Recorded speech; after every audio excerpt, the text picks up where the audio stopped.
Perkenalkan, nama saya Devriardo Purba dengan NIM 2006-124607 dari kelas Agribisnis A, jurusan Agribisnis, Fakultas Pertanian, Universitas Riau. Di sini saya akan membahas bagaimana peran generasi milenial dalam pembangunan pertanian di Indonesia.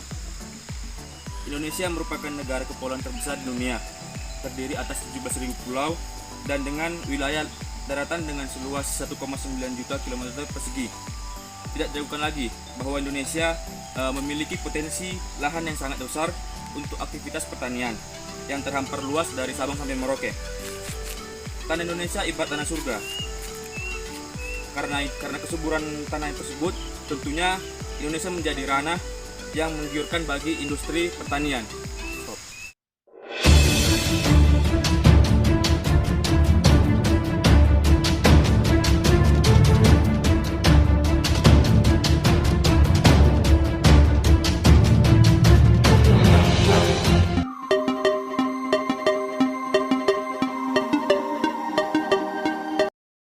Sebelum membahas lebih dalam mengenai permasalahan sosial ekonomi pertanian di Indonesia, ada baiknya jika kita memahami atau mengetahui apa itu pengertian dari sosial ekonomi pertanian itu sendiri. Pengertiannya itu adalah sosial ekonomi pertanian merupakan ilmu tentang seluk-beluk usaha atau bisnis yang memanfaatkan pertanian sebagai komoditas, dimulai dari usaha untuk menghasilkan produksi pertanian sampai dengan pengelolaan hasil pertanian pula. Himpunan Kerukunan Tani Indonesia atau HKTI mengidentifikasi ada 5 persoalan yang masih akan menimpa sektor pertanian dalam negeri selama 5 tahun ke depan. Sekretaris Jenderal HKTI Bambang Budi Waluyo mengatakan bahwa persoalan pertanian itu tidak hanya terjadi pada lahan persawahan, melainkan pada lahan kehutanan dan rempah-rempah. Ada permasalahannya, yang pertama adalah permodalan, kemudian lahan semakin sulit, teknologi pertanian modern, persoalan pupuk, dan yang terakhir itu adalah kurangnya minat generasi milenial untuk terjun ke dalam sektor pertanian. Salah satu masalah yang disebutkan oleh Sekjen HKTI yaitu lahan Indonesia yang semakin sempit. Permasalahan ini diakibatkan oleh alih fungsi lahan yang setiap tahunnya terus bertambah. Berdasarkan hasil rilis BPS 2018 melalui data yang diambil, ada luas lahan baku sawah Indonesia mengalami penurunan menjadi 7,1 juta hektar, yang semula luas lahannya adalah 7,75 juta hektar. Hasil ini mengidentifikasi bahwa adanya kecenderungan alih fungsi lahan yang meningkat dari lahan pertanian ke non-pertanian. Nah, selain dari permasalahan mengenai alih fungsi lahan, terdapat pula masalah yang biasa terjadi di Indonesia, yaitu menurunnya keinginan generasi muda untuk menjadi petani atau untuk terjun ke dalam sektor pertanian. Rendahnya minat generasi milenial ini pada sektor pertanian tidak hanya disebabkan karena penghasilan yang sangat rendah, tetapi juga diakibatkan oleh terbatasnya akses terhadap lahan yang membuat anak muda memilih pekerjaan lain ketimbang terjun ke dalam sektor pertanian. Pemerintah dalam hal ini menanggapi permasalahan yang terjadi dengan memunculkan konsep pertanian modern. Pertanian modern adalah praktik pertanian yang menggunakan ilmu dan teknologi terkini untuk meningkatkan efisiensi, efektivitas proses sekaligus mengurangi input sumber daya alam seperti lahan, air, dan energi.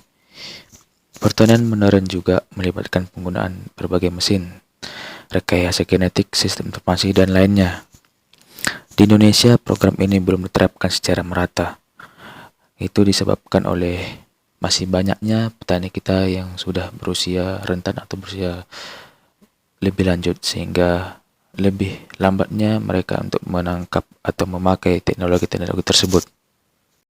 Menurut Bappenas sendiri, Indonesia diprediksi tidak akan mempunyai petani lagi di tahun 2063. Berdasarkan data yang dikutip dari Bappenas, proporsi pekerja Indonesia di sektor pertanian semakin menurun. Pada tahun 1976, proporsi pekerja di sektor pertanian Indonesia masih mencapai 65,8%. Sedangkan di tahun 2019 sendiri, itu menurun drastis menjadi 28%. Ini artinya semakin menurunnya minat masyarakat Indonesia untuk menjadi petani atau bekerja di sektor pertanian. Kemudian mari kita lihat data yang disajikan oleh BPS mengenai jumlah petani berdasarkan kelompok usianya. Pada tahun 2018, BPS mensurvei sebanyak 17 juta petani. Kemudian mereka mengelompokkan atau mengklasifikasikan berdasarkan usianya. Dari data ini dapat disimpulkan bahwa petani di Indonesia itu lebih didominasi pada umur 45-54 tahun, sedangkan paling sedikit adalah di usia 20 tahun sebanyak 2,9 juta. Nah, dari beberapa permasalahan pertanian yang ada di Indonesia yang telah disebutkan sebelumnya, dan saya akan mengangkat lebih jelas atau lebih lanjut mengenai kurangnya minat generasi milenial terhadap sektor pertanian. Apa sih peran generasi milenial terhadap pembangunan pertanian itu? Di zaman now atau di zaman sekarang ini, peran generasi milenial sangatlah diharapkan untuk menjadi agen perubahan atau agent of change. Mengingat idenya yang selalu segar, pemikirannya yang kreatif dan inovatif, yang diyakini akan mampu mendorong terjadinya transformasi dunia ini ke arah yang lebih baik lagi melalui perubahan dan pengembangan. Generasi milenial ini sudah banyak menggunakan teknologi-teknologi canggih di bidang komunikasi seperti email, SMS, dan media sosial lainnya. Adapun dengan kata lain, yaitu generasi Y adalah generasi milenial yang tumbuh pada era internet booming.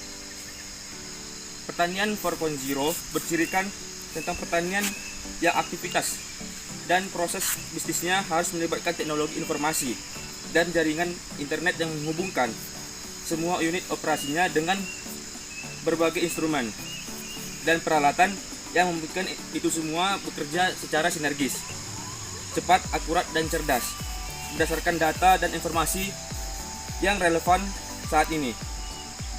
Sumber daya manusia atau SDM yang kita miliki harus paham akan hal tersebut, sehingga peran dari generasi muda atau generasi milenial tersebut sangat menjadi penggerak pertanian 4.0 pada saat ini. Itulah yang bisa saya sampaikan. Terima kasih.